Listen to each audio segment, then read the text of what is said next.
I'm Natalie. I'm 31 years old. A lot of people know me from Survivor, but not a lot of people know that I've been suffering, with a concussion, and I've had the hardest year of my life because of a concussion.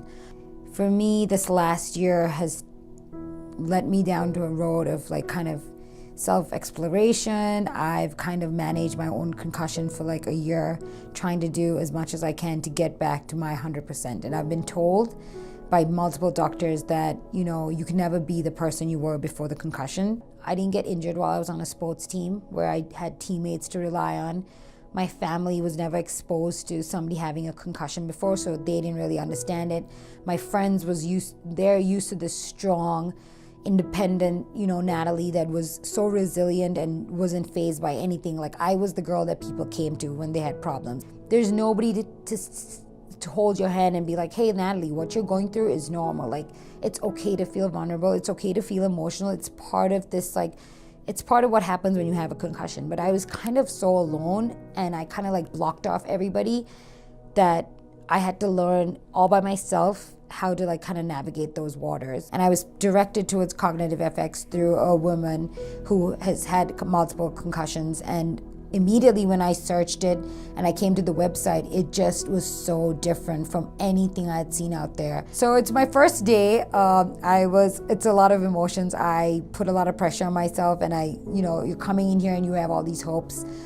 It was a lot.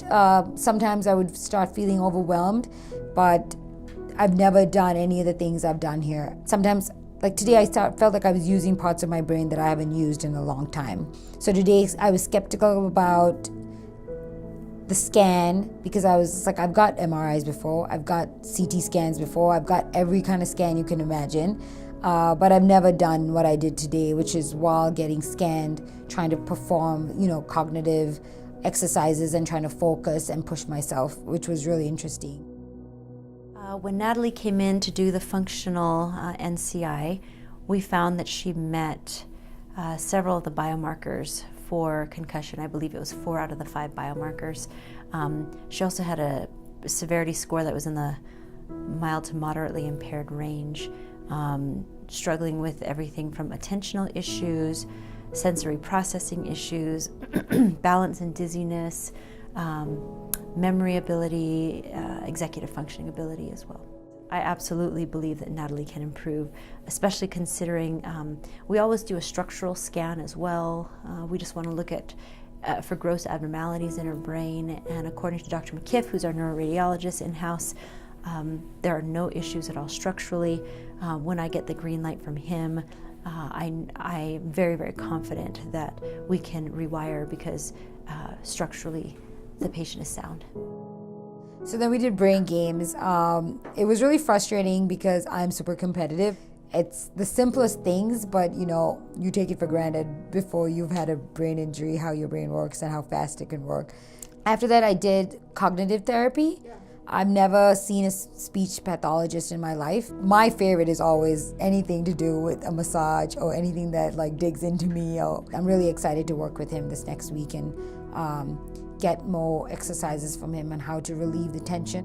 Today was really cool. It was cool because I did some things that I'd already done, and then some really, really cool things that I've never ever tried to do. So the most fun was the Peripheral Vision exercise. It was cool because it combines a couple of things that I really love, which is being physical, but then pushing myself. It was really challenging. We did this relaxation exercise. So I sat in a room with this soothing music. That was really good because it kind of let me decompress and practice some of the mindfulness that we talked about yesterday about being present. I'm actually looking forward to going back to some of the tasks, specifically the one I did today in occupational therapy, which involved me standing on a Bosu ball and then tossing a ball while I also tried to solve this name back things to her.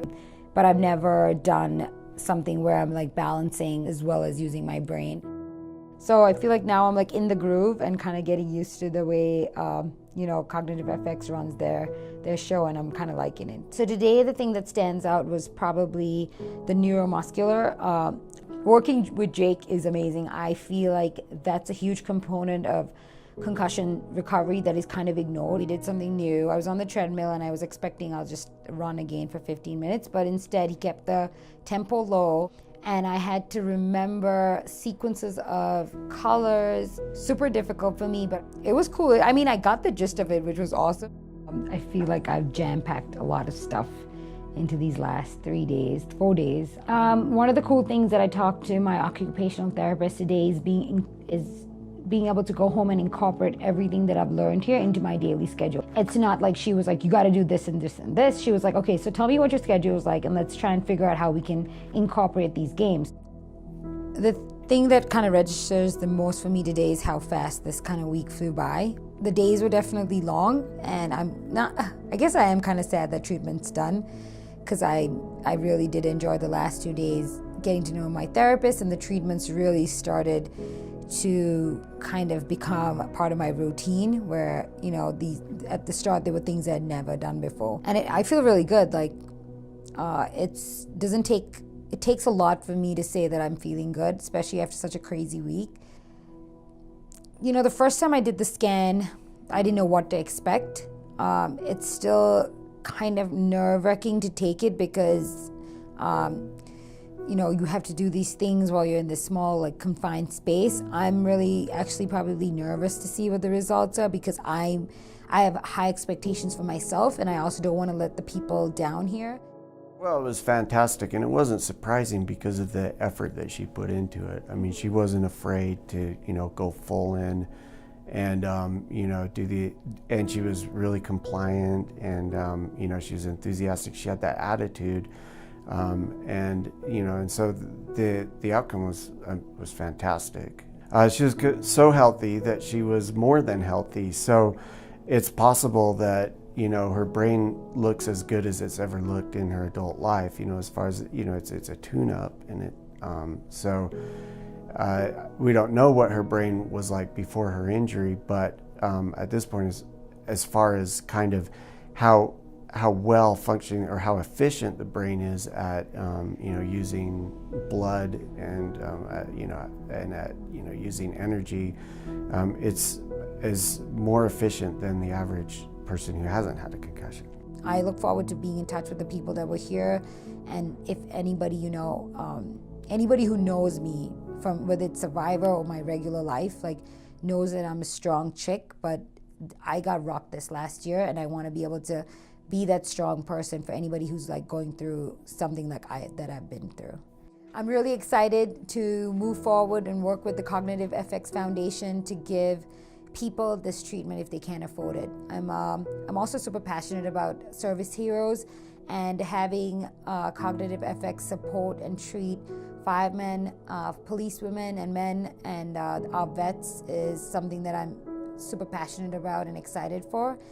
The third aspect that obviously needs a lot of attention is the research aspect, and I think that being able to research and come up with new and innovative ways to treat concussions and other neurological disorders is important, and I'm excited to see what Cognitive FX comes up with. This video is sponsored by the Cognitive FX Foundation. Help other brain injury survivors get the treatment they need by making a donation today.